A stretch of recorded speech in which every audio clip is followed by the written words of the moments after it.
ah génn.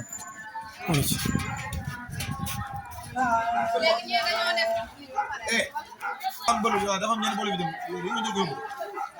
kat parce que demal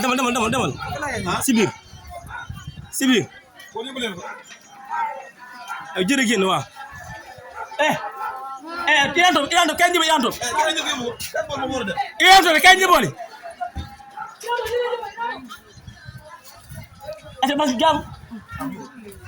wa alaykum salam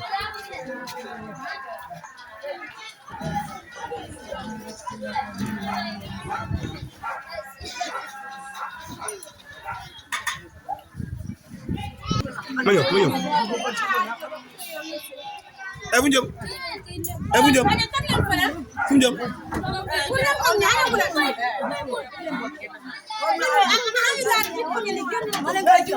tànd bi ayo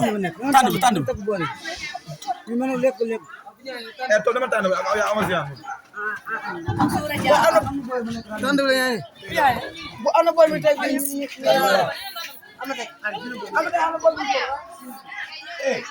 di kan mo ya tànn bi